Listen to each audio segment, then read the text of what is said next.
자, 이번 주 두 번째 영상입니다. 교과서로는 74페이지, 75페이지 여기를 펴주시고요. 자, 갑니다. 지난 시간 우리 정치 참여가 가지는 의의와 정치 참여를 하는 태도, 그리고 정치적 무관심의 종류 등등을 배워봤고요. 오늘은 정치 참여의 다양한 방법에 대해서 한번 배워보도록 하겠습니다. 특히나 지난 시간에 이거 기억납니까? 정치적 견해를 밝힌다. 정치 참여 방식 중에서.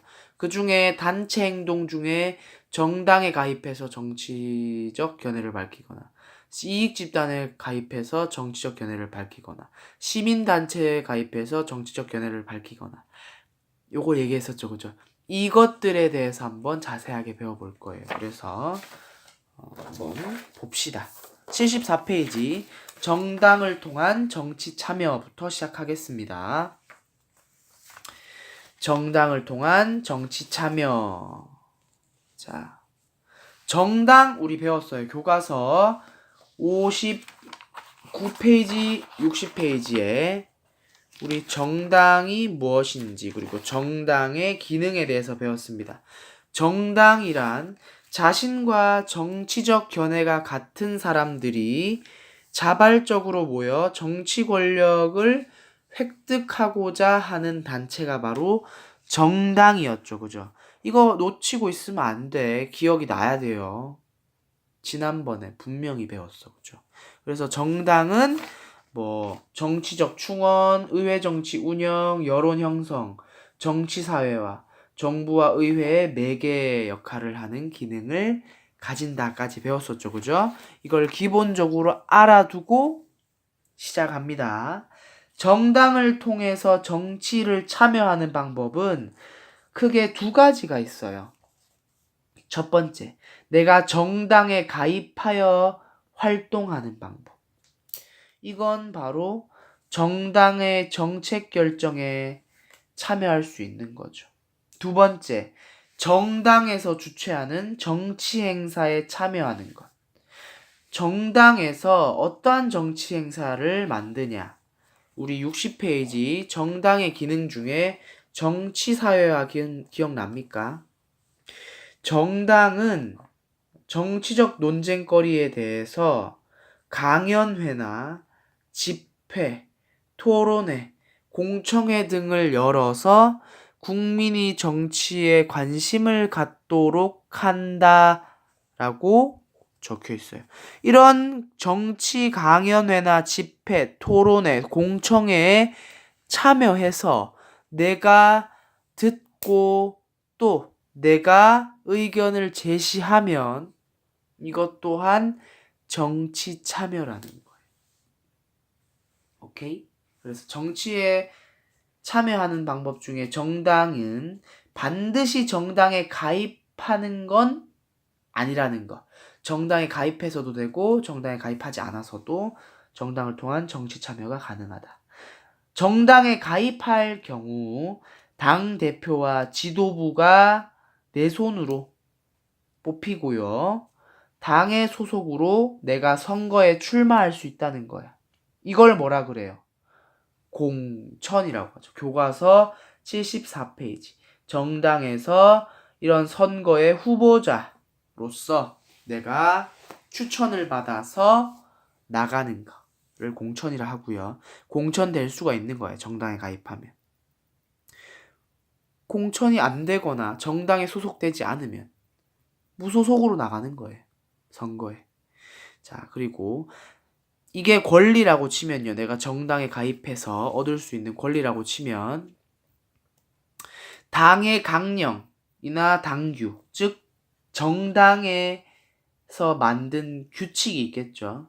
그걸 준수하거나 당비, 당원으로서 매번 내야 되는 돈이 있을 수 있겠죠. 그래서 당비를 내야 한다라는 건 정당에 가입했을 때의 의무가 될 수 있겠네요. 그죠? 자, 그래서 74페이지에 정당을 통한 정치 참여 알아봤고요. 교과서 75페이지 이익 집단을 통한 정치 참여입니다. 자, 이익집단이라는 단어는 법과 정치 시간에서는 처음 다루니까 한번 짚고 넘어갈게요. 이익집단이란 자신의 이익을 실현하기 위해 만든 단체예요. 간단하죠. 이익을 위한 집단이 이익집단이야. 누구의 이익? 자신의 이익. 그래서 압력단체라고 부를 수도 있어요. 압력을 행사한다라고 그래서 자신의 이익을 위해서 정치적 압력, 푸시를 넣는 거야. 대표적인 예로는 노동조합, 노조라 그러죠. 또 두 번째, 대한의사협회, 또 대한변호사협회가 있을 수 있습니다. 그래서 주로 같은 직업을 가졌거나, 직업군이라는 건 무리 군자를 쓰니까 같은 직업이거나 공동의 이해관계를 중심으로 형성된다. 의견이 맞는 자신의 이익을 추구하고자 하는 사람들이 모여서 만들어진 집단이라는 거예요. 자, 이러한 이익 집단은 세상, 사회의 다원화, 다양화, 세상이 다양해지고 사회가 다원화되면서 요구가 굉장히 많아졌을 거 아니에요. 그죠? 근데 이 다양한 요구를 정부나 정당이 모두 수용하기 어렵다는 거야. 그렇겠죠. 그죠? 그렇다 보니까 안 되겠다. 정당, 정부만 믿고서 내가 기다릴 수가 없다. 우리가 우리 목소리를 내자라고 나타난 것들이 바로 이익 집단입니다. 이익 집단이 이런 일로 인해서 등장하여 자신들의 의견을 적극적으로 전달하기 시작했다라는 거고요. 이 이익 집단을 통해 정치에 참여를 하게 될 경우에는 지속적으로 체계적으로 정치에 참여할 수 있어요. 뭐보다? 개인보다. 개인이 나 이거 해줘. 나 뭐 해줘. 1인 시위하거나 피켓 홍보하거나 내가 인터넷에 글을 쓰거나 하는 것보다 사람들이 모여서 피켓 시위하고 글 올리는 게 훨씬 더 영향력이 크잖아요. 그죠? 그렇다는 거고요. 니은 다양한 여론을 정부에 전달할 수 있다라는 거고. 디귿 하지만 이 이익 집단이라는 게 자신의 이익을 실현하기 위해 만든 집단, 내 이익을 좀 추구하기 위해서 만든 집단이다 보니까 공공의 이익, 공익과 충돌할 가능성이 있다는 거예요. 이익 집단이 어떻게 정치에 참여하는지 책을 보자면 예를 들어서 보면은 여기에 교과서 오른쪽에 보면은 의약품 슈퍼 판매 금지 뭐 이런 것들을 들고 있는 사람들이 있어요. 이 내용이 뭐냐면 이 사람들이 바로 약국에서 일하는 사람들이거나 약사분들이에요. 무슨 내용이냐면 약 중에서 기본적인 상비약들 있죠. 감기약이나 소화제 같은 거. 그런 것들 원래 약국에서 파는데 이것들이 약국이 문을 닫으면 구하기 너무 어렵다. 편의점이나 마트에서도 팔게 하자라고 이제 법이 만들어지려고 하니까 약사나 약국에서 일하는 사람들이 반대를 하는 겁니다. 왜? 자신들의 이익이 줄어들 수 있기 때문에. 이 약국에서 약을 팔 수 있었는데 다른 데서도 팔면 굳이 약국에 안 와도 되는 거잖아요. 그죠? 그러다 보니까 이 사람들이 반대를 하는 겁니다. 그래서 이 사람들을 이익 집단이라고 하는 거예요. 여기 적혀 있죠. 그래서 대한약사회라고 한다고 하네요. 이러한 집단들이 이익 집단이고요. 또한 76페이지에 보면은 이 이익 집단에 상당히 집단 이기주의가 나타나 있는데 미국의 경우에 전미 총기 협회라고 총을 팔고 사고 하는 사람들이 모인 협회가 있어요. 이 협회에서 미국이 총을 갖고 있기 때문에 국민들이 총을 사고 팔 수 있기 때문에 총기 사고가 일어난다. 총을 사고 파는 걸 반대하자라는 법이 나오면 이 총기 협회에서 적극적으로 나서서 이걸 막습니다. 규모가 굉장히 크기 때문에. 돈으로 막거나 뭐 여러 가지 방법을 통해서 막는데, 막는 이유가 뭘까요?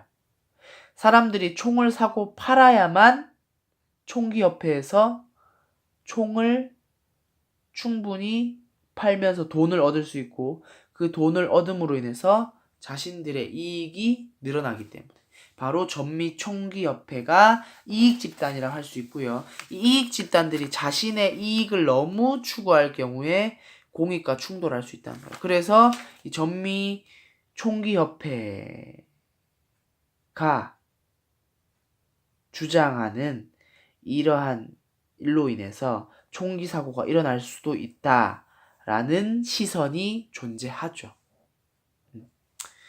그렇습니다. 자, 그 다음 세 번째 갈게요. 빠르게. 77페이지. 시민단체를 통한 정치 참여. 시민단체가 뭐냐? 이거는 좀 다뤘습니다. 시민단체라는 말은. 사회 시간에도 배웠어요, 예전에. 정부의 한계를 보완하고 공공문제를 해결하기 위해 시민들이 자발적으로 만든 단체가 바로 시민단체예요. 정부에서 만든 건 아니야. 시민들이 자발적으로 모여서 만든 단체예요.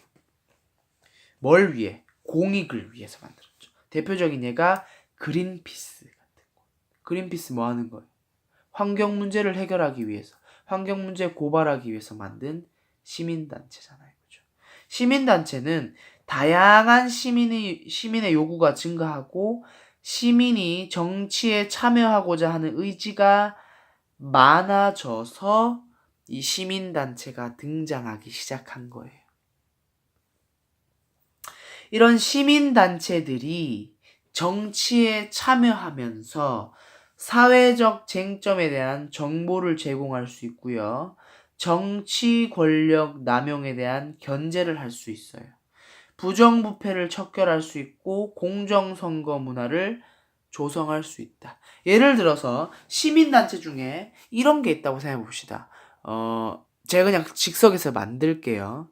깨끗한 정치 만들기 단체. 뭐 이런 게 있다고 칩시다. 실제로 있는지 잘 모르겠어요. 깨끗한 정치 만들기 단체라는 시민단체가 있다고 합시다. 여기에 깨끗한 정치에 관심을 가지고 있는 사람들이 모여서 돈을 모아서 활동을 하는 거예요. 부정부패, 뒷돈을 받는 정치인들 우리가 찾아서 고발하는 거야. 또 사람들한테 피켓을 들고 알리는 거예요. 깨끗한 정치가 이렇게 중요합니다. 또 인터넷에 막 청원을 올리는 거예요. 또 사람들한테 알리는 거예요. 인터넷 글로. 정치를 깨끗하게 해야 우리나라가 깨끗해지고 살기 좋아집니다. 뭐 이런 식으로 정치에 참여할 수 있는 거야. 이런 과정들이 모두 정치에 참여하는 거잖아요. 그죠? 그래서 시민단체들이 정치에 참여함으로써 정보를 제공하고 권력 남용을 견제하고 부정부패를 막을 수 있다는 거예요. 하지만 이 시민단체가 저조한 시민 참여로 인해서 시민단체 운영에 어려움을 겪고 있다라는 거죠. 시민단체는 정부기관이 아니기 때문에 돈을 지원받지 않아요. 그러면 가입한 사람들이 낸 돈에서 이 운영 자금이 나오겠죠. 그죠? 시민단체가 뭐 고발하려고 한다거나 뭔가 조사를 하려고 한다거나 이러면 그래도 돈은 필요할 거 아니에요. 그죠? 근데 사람들이 가입을 안 해. 그럼 돈이 없죠. 그럼 시민단체를 계속 유지하기 위해서는 어쩔 수 없이 돈이 필요하고 돈을 마련하기 위해서는 누군가에게 후원을 받아야 된단 말이야. 그지? 후원이라는 게 그냥 해주는 게 거의 없거든. 세상에 공짜는 없어요. 누가 후원을 해줬다면 거기에 걸맞는 보상을 해줘야 돼. 그게 세상의 이치야. 즉, 시민단체가 어떤 기업이나 어떤 단체에게 후원금을 받았으면 그들을 위한 뭔가 보상을 해줘야 되는 거예요. 어떤 방식으로? 홍보라든지.